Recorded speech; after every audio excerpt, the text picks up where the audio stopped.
I'm going to hand it off to our first speaker, Karen Cariani, who's Senior Director of the WGBH Media Library and Archives.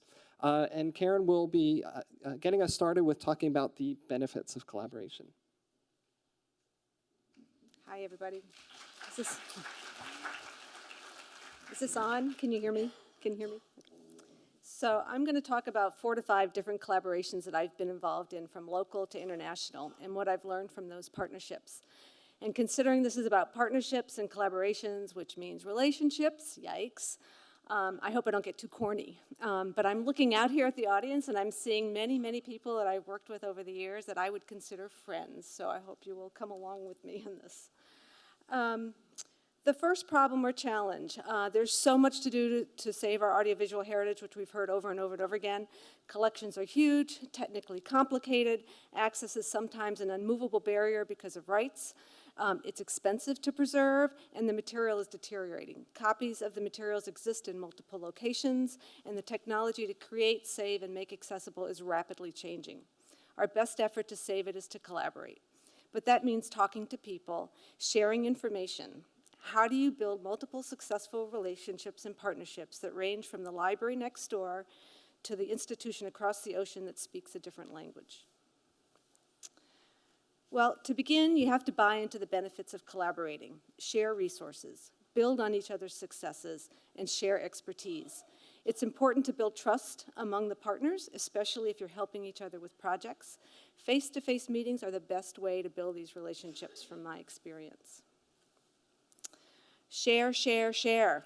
I feel like a preschool teacher. These are skills you learned in preschool. So be generous with your knowledge and your resources. And everyone likes new friends. Don't be afraid. Collaborations, they can enrich you, but they will also drive you crazy like friends, but it is definitely worth it.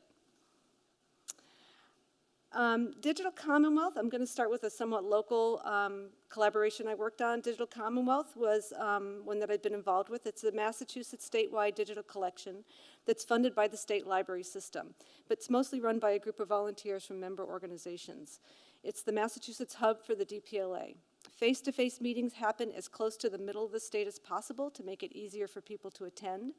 And thank goodness it's a small state, so you don't have to drive very far. That was where I met Tom Blake from the BPL, the Boston Public Library, which led into our collaboration on the local Boston TV News Project. Our local Boston TV News Project was a collaboration of local organizations with the exception of Northeast Historic Films, but we figured that they were mostly local because they had a local film collection of a local Boston television station. And there were a number of, so the partnerships were WGBH, Boston Public Library, who had a large film collection from a local station also, was the WHDH collection. Northeast Historic Film, which was actually in Maine, but had another significant Boston local news collection from WCVB, and Cambridge Community Television. The Boston Public Library had little experience handling film materials, so they were very thankful to be working with WGBH and NHF. CCTV had little experience with archiving and library needs, so they were really happy to work with the group overall. And NHF was happy because they were so far north in Maine, they had a hard time getting interns to come in and help, so they were thrilled that we could host the interns at WGBH to help them transcribe their paper documentation and catalogs into a database. Face-to-face meetings were somewhat easy. Maine was mostly on the phone, but everyone else in town came to our facilities to meet. Together we were able to begin the preservation and access to collections which had been sitting unaddressed because it was A, hard to fundraise for a single collection and daunting for any one organization to begin. The 2 organizations with film material I think may have benefited the most because they really got the most handle on what they had that they hadn't been able to do before, but that's okay because in the end we were all able to benefit on bringing the collections together into one big collection, which helped us A, with fundraising and also just helped enrich the collections in general. We continue to get inquiries for materials to the collections, and we continue to share that information amongst us. If somebody comes to us at GBH wanting to use materials from the NHF, we send them back to NHF and say, you need to speak to them to get access. And because everyone is mostly local, we cross paths at various events, which continues to build the relationships and trust. In fact, I saw Tom Blake here earlier at the Library of Congress, and we gave each other a big hug. So moving on to a more distant partnership, we are collaborating with Indiana University on an NEH grant project to build a digital preservation system for media materials using the Hydra technology. Indiana University brings a great IT resources and library knowledge to the collaboration. WGBH, I hope, brings a desperate need for a system that we have to use. I believe our developers have actually shared information. Our developer helped theirs get up to speed. Their developers have helped us get up to speed, and it's been working really well. And I think we also bring good cheer to the projects, which is great. The developers have a stand-up for their agile meetings every week, but we did find recently that a face-to-face meeting was really important, and we got a lot out of it. It was very reaffirming that we all had the same commitment to the project to move forward. Moving on to a more distant relationship where, oops, sorry, I got to skip forward. So for another national level collaboration, such as the American Archive of Public Broadcasting, trust and partnership is also very important. WGBH is dependent on the Library of Congress to make this initiative work. We could not take on the preservation of the digital files ourselves.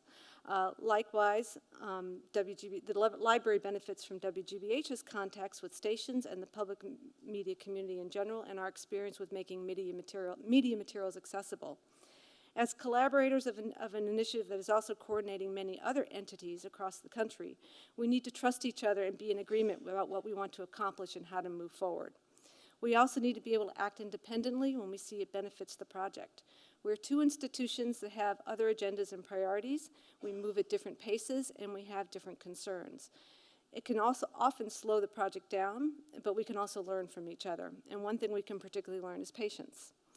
Face-to-face meetings are a little bit harder and more infrequent, although we can take advantage of various meetings such as this one and conferences to get together. Most of our communication is over the phone or via email, which we all know can sometimes lead to misunderstandings and mistrust. It's much easier to trust someone who's standing in front of you than to trust a voice over a black box. I was recently at a dinner marking the anniversary of death of a friend, and we all raised a glass in salute to this friend. And one of the group said, "The toast doesn't count unless you look each other in the eye and make contact." And I realized that she was right. Looking someone in the eye face to face is a very powerful connection, and you can't do it with email or even Skype. I also consider the AAPB, the American Archive of Public Broadcasting, to not only be a collaboration with the Library of Congress, but also with the potential contributors, which adds a whole nother layer of complexity. As we try to preserve materials across the country, there are some organizations that just can't figure out that first step. Some need lots of help and hand-holding. Others just need a little nudge and a word of encouragement. It's easier as a national aggregator to have everything done by a central hub, but then you have a bottleneck and it takes significantly longer. So coordinating many activities not under direct control can be tricky, and the results can be frustrating. And how do you figure out best copies across the country so you're not duplicating efforts? This is one of our issues that we have with our NET catalog project. The goal is to build a national catalog of titles and then figure out who has best copies to help direct digitalization and preservation needs. So the best copy is the one that the resources are going towards. But this is going to be hard because if Institution A has the money to digitize its entire collection, but Institution B has potentially best copy, what do? Sharing the money is hard, and the whole project becomes more complicated and might take longer. Institution A just wants to preserve its collection as is, and Institution B is having a hard time raising money to preserve its best copies. So similar goals to preserve the material, and everybody wants to do that right thing, but they can also be selfish because they want their copy preserved. So that's not necessarily bad, but it's just confusing, and it complicates the decisions that need to be made and how you share those resources. For international collaborations, you have to have language and cultural differences, not to mention planning a phone call that can be difficult with the different time zones. Sharing documents and versions of documents is not easy, although with web and Google Docs, it's becoming easier and much more helpful. So how do you know if you're actually talking about the same thing when you can't speak their native language? I recently wrote a proposal with people from 4 different countries, and I was reading the draft with inserts from someone from the Netherlands. I don't know if he's in the room or not. But I could not understand what he was talking about, and I couldn't see where the workflow was going and how what the final outcome was going to be and how we were going to, what his vision of what was going to happen was going on. And my first reaction was, we are so far apart on this project, I don't know how it's going to work. And then someone said to me, it's just the way it's phrased. It's kind of a Dutchism way to phrase it. So what he really meant was what we had all agreed to. He was just sort of saying it in a different way that I couldn't quite grasp.